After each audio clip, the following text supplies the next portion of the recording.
somebody took my account right now, I would go Liam Neeson on their ass right now and find them and I'm the same way. dude, because how much work I put in this and how much time I put into this is like I want to see this to see and like I'm not trying to be somebody. I'm not trying to be Joe Rogan. I don't want that. That's not what I'm saying about this. Like I just want to take this to a level that where I want it at. And I'm totally happy if we stop filming episodes today. I'm happy with whatever we got and all that. I'm totally happy with that. But I think there's just something in it just where you gotta go, all right, I'm gonna take this to the next level. And I don't think I'll ever be making money off of this. I honestly, I think I still with more money that I put into this but if it can help feed my addiction and all that, thankfully, we got a sponsor from Latitude and all that. Like there's great products. There's gonna be some reward to. I think you putting this much time in there. It's just, I think it's just I think a lot of people will have to go, what do you want out of this? Like, really, what do you want out of this? And then if you really wanted this, guess what? It's not going to happen. I mean, it could. It could. That's the thing. It's, but, like for me, I'm going to succeed with this. That's what I keep trying to tell myself is some days I wake up, from a nap. I think a lot of us, you wake up and you realize, like, some days you're just in a bad mood about it. Like, do I really want to do this? With the clothing brand multiple times? Like it has its peaks and valleys where it does really good. Like TikTok's been my main marketing campaign with that. It does amazing with it. But during hunt season, I didn't do real well with the TikTok. Like I just more focused on doing hunting, and like it kind of fell off for a little bit. So I was like, do I want to just not do the clothing brand anymore? And trust me, I've said that many times. I told my wife, like, I think I'm done with it. I just, it's a lot of work.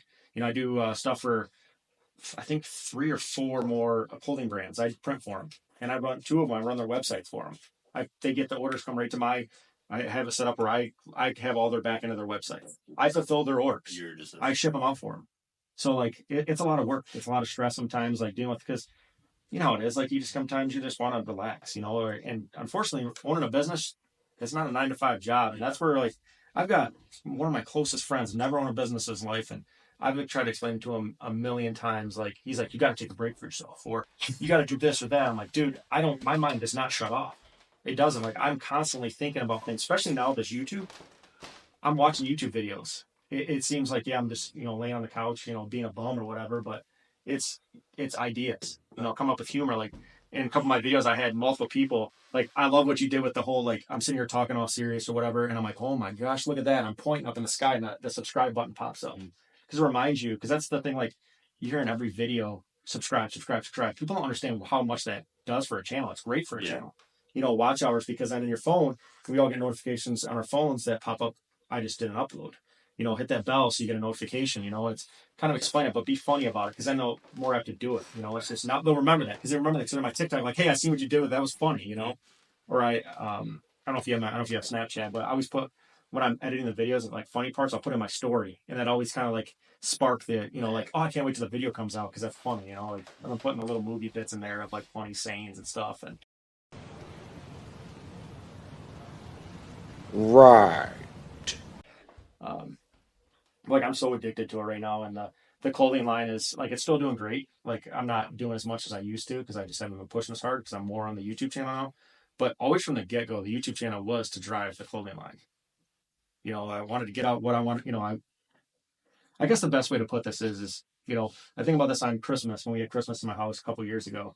How many times we sit there talking about a deer hunt? Like you shot that deer, you can talk about it till you're blue in the face. They just don't get it. They don't understand it.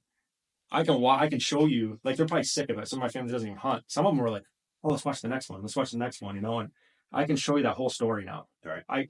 There's no like, I caught a fish this big when it was actually this big. No, like I can show you everything about that whole video, the emotion, like why I'm so addicted to this and why you see all these animals like on my walks, all these birds, everything, like all your friends, like I get chills. I swear to God, I get chills right now just talking about it because that's like where I am with it is I want to keep doing it because that pays for me to go out and do more. As time goes on, the people on the YouTube channel, we're finally getting sales from the YouTube channel. Yeah. Because it tells our analytics and all that stuff. It tells you where stuff's coming from, and which is great. Because before I don't think we got any. Yeah. It was always TikTok. 99% of the time was TikTok or direct link, which came from TikTok, right? From a beacon. But it's just I don't know. You got to be addicted to it. I feel like yeah. I was sitting down and I almost was thinking about quitting, like not like quitting the podcast, but I was like I was just sitting there and I was really just like I think we haven't put out episode in 3 weeks, and I go, you know, I'm taking away time from my family and doing this stuff. Like, Joe, what do you want from this? And I said, you know what? Just make a goal right now. And I said, I'm going to put out an episode every week. That's what, just doesn't matter if it's 30 minutes of me just talking on bull crap or something. I'm putting out an episode a week. And that time, from that day, I had Elliot on that, and then the rest of the year, this whole last 2023 season, everything, our growth was more than we had in a year and a half. Like every month was more than we had in the past, and I was like, "What is going on?" And then eventually, it just got so big, and I'm so grateful for everything. But it was just like I was like, "This is what you have to do. You have to put in work and all that. You just can't skate by." Yeah, that's the thing is they're going to keep looking for your stuff, like especially like certain people. The same people comment on our videos or on on the YouTube channel, and it's because they're looking for it. I feel they see the notification like me when Danny Duncan is one of my other favorite ones. A funny YouTube. Every time I make sure I'm watching his video immediately, because he's caught me. Same with Whistling Diesel and all these other people outside of the hunting industry, and like that's what I want for other people is to be consistent. My personal goal, is no less than one a week. Whether it's going fishing out to the Flint River, like to me, watching the video was boring, but it was fun doing it. I had fun, but some people, people comment on the video. Yeah, it's that's all it takes. Sometimes it's not for them. Yeah, no, yeah. It should and that people can tell if you're doing something you're passionate about, that comes off in your video or in your podcast. Like me as a listener or a viewer, if you're just trying to skate by to do it, I can tell. Yeah. But if it's something you're passionate about and believe in, I'll be like, oh, okay, I'm with you. Right. Yeah. Like this podcast, some people like you have a podcast and all this, and I'm like, yeah, man. But I'm like, if you want to learn big track stuff, hunt big mature bucks and all that, I can give you 7 other podcasts right now. Oh yeah, no come my podcast. But you want to hear me how I suck and how I fail miserably and all that, and relate to somebody? Come on over. I mean, like I said, and like you said, we're just passionate and we're just. I think that's the biggest thing. If you're doing it for the right reasons and all that, I think that's how it builds. I've got videos right now on the YouTube channel that I don't harvest anything because I'm going to put those mistakes, and like we're talking about podcast right now, I've called myself on a couple things I've made mistakes on. That's what I'd much rather watch me making mistakes and real things, not where they're shooting a deer every damn video or they're constantly stacking birds up. That to me, it's like. How much of that's actually real? We were just watching a video earlier, we saw a bird on the front of a cart already. It's like that bird was already on. They haven't shot a bird yet. We're seeing certain things, and because I guess we're just looking a little harder now. I don't know. Maybe. That's or bad editing. I don't know. Yeah. Well, I tell everybody I can't watch outdoor TV anymore just because I've been around that kind of stuff so much that I pick up the little stuff. I watched. There's one on this a couple months ago. And the guy shot a deer on the ground blind with a bow, and they cut back to the shot, and he's drawing the bow back, and there was no arrow in the bow. So it's like you guys don't pick up on that stuff because I'm picking up on that stuff. Yeah. So it's just one of those things. Bow up. Yeah. Right. I got a scar right here from that. Yeah, man. I mean, I think it's just. It is a lot of hard work, but I think it can go. I think there's. In my eyes, 5-10 years ago, I don't think anybody could make money off YouTube in the outdoor industry. I really, honestly, that's what I thought. I thought there was the big three, juries and all. Everybody that's that. I think there's so much. If you're just so relatable to people, that trumps almost. Everybody wants to see a big buck die, or yeah. Sorry. Whoa. Put the gun down. Yeah. Everybody wants to see a big buck get harvested or shot or whatever. But there's so many other people that are just I can't relate to this guy because all he does is shoot 180-inch bucks. And 90% of people won't see a 180-inch buck in their lifetime or have the chance at one, Yeah. So that's one of those things. I think like that the mainstream, I guess, is kind of getting played out because people are like, I don't have a chance at this. I don't own 10,000 acres in Iowa. Like I don't have this opportunity. So I want something that I can relate to. So I want to look at a guy that's got 20 acres in Michigan and how's he doing it? Yeah.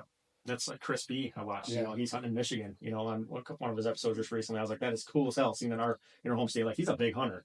Yeah. That dude goes Alaska and all kinds of stuff and stuff, but he still comes back to his home state doing it. You know, with the little errors and everything else. But it's that's what I like to watch, and that's what I'm going to keep this channel. I'm not going to, if we have an unsuccessful and I feel like it's good enough content to throw on there just for something, show mistakes, whatever it be, call me out. Yeah, whatever. As long as I'm legal. Sometimes I like it. Call me out. But yeah. Guess what? Comments boost. Thanks for the engagement. That's Whistling Diesel's big thing. He's like, my haters drive my channel more than anything. He talks about his videos all the time. It makes me want to destroy my stuff even more that I work my ass out for. Yeah, some people just, I don't think a lot of, like, our buddies at Working Class Bow Hunter, like, these, like, Kurt and them guys, like, they work their butt off for where they're at. You know, they've been doing it since, like, 2015 or something like that. They've been doing it for a long time. Like, and then they'll get, I think Kurt got a big muddy blind or something, or he was in one of the guys' big muddy, big, nice muddy blinds or whatever, or, grizzly blind or whatever they have. But besides the point, like, oh, that's real. Somebody's like, oh, that's real working class, and right. The guy worked his butt off for it. Yeah. You know what I mean? Like, what's more working class than that? That guy's, Sorry he's been successful. Yeah, I know. And I think it's just jealousy a lot of the time. I think it is. And I'll be honest with you, sometimes I catch myself being jealous of other, there's some other channels out there that started way after I did, and they're already way up there. But they were consistent. And that's the thing, like, I just did it the other day to myself. I got in my head about stuff. I'm like, these kids are out here, they got way more subscribers than me and more views, but they're also putting more content out. Yeah. So there's a reason, because for one, they're kids, they're younger. Like, I'm happy for them. I love seeing people succeed. Like, that's the one thing I'm true to that is, but in my own head, I'm like, what the hell? Like, what am I doing? I'm not being consistent. I'm not putting enough work into it. So go for it. Would you rather sit at a table right now and say, I got this by luck or by hard work? Awesome. Yeah. Me? I mean, yeah, it'd be nice to be lucky sometimes, but with hard work. I play lottery every week. And my wife and I always talk about that. Man, when we win the lottery, we don't play the lottery. We never do. It's very rare we ever do. We'll play the cardboard crap, we call it. The pull tabs or whatever. But it's just that's the thing. Is like me, investing. Like I've always been. We were talking about that the other day. I was like, "You seen that pull tab investors by was it You Betcha?" You Betcha. He's like, "Oh, I think I've seen it. Those guys are hilarious." Yeah, those guys are. Yeah. But that's relatable to us because they're Midwestern. It's a lot of the same stuff that I would love to hang out with them guys because I know they gotta be big outdoorsmen or something, but I just feel like they have a certain audience that wouldn't want to right. Like you ever seen Wayne County? Oh yeah, he's hilarious too, dude. The Carhartts are on. Yeah. Or high vis season. Yep. He's funny as hell. Like that's a guy I would love to get on here and just talk some outdoors with it and all that, but.